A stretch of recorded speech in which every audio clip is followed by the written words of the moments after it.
আসসালামু আলাইকুম ভিউয়ার্স, অনেক দিন পর আজকে আপনাদের মাঝে আরও একটি ভিডিও নিয়ে আমি উপস্থিত হলাম। আজকে 1000 টাকার টিকিটে মাছ শিকার চলছে সোনাডাঙ্গা বাস টার্মিনালের পুকুরে। আর সেই 1000 টাকার টিকিটে এই ভাইটি একটি মাছ হিট করেছেন। শেষ পর্যন্ত দেখতে থাকুন। বেশ বড় একটি মাছ মনে হচ্ছে। ভাইটি কী মাছ পান এবং মাছটি শেষ পর্যন্ত ক্যাচিং করতে পারেন কিনা সেটি দেখতে থাকুন এবং ভিডিওটি উপভোগ করতে থাকুন। হ্যাঁ, যা জোড়া জোড়া আস্তে আস্তে খেলান। আপনি আপনি আস্তে আস্তে খেলান। 5-6 ঘন্টা পরে যথাসম্ভব মনে হচ্ছে মাছটি একটি কাতল মাছ হবে। দেখা যাক শেষ পর্যন্ত আসলে কি মাছ। ভালো মাছ উঠতেছে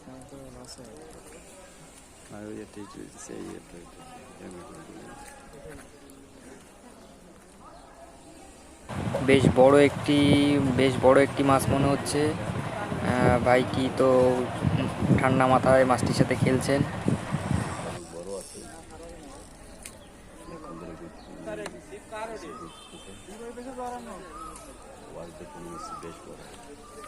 ফাঙ্গাস না কাতলা? কাতলা কাতলা কাতলা কাতলা। ওর কাছ থেকে নেট নিয়ে ওটা উঠান দি। ও অত চাপাচাপি করে না,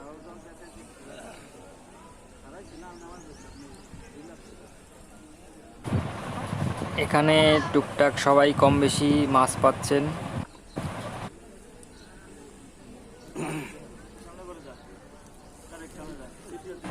এখানে যারাই মাছ পাচ্ছেন মোটামুটি বড় সাইজের মাছ পাচ্ছেন। এখানে সর্বনিম্ন 1.5 থেকে 2 কেজি ওজনের মাছ হিট হচ্ছে বেশি। আর এই ভাইটির মাছ মনে হচ্ছে কাতলা মাছ, প্রায় দেখা যাচ্ছে কাতলা মাছই হবে। তো শেষ পর্যন্ত দেখতে থাকুন। আর আমার ভিডিওটি ভালো লেগে থাকলে অবশ্যই লাইক কমেন্ট শেয়ার করবেন। ধন্যবাদ। এই যে মাছটি এখনই ক্যাচিং হয়ে যাবে, একটি বড় কাতল মাছ এই ক্যাচিং হয়ে গেছে। সবাই ভালো থাকবেন, সুস্থ থাকবেন। ধন্যবাদ।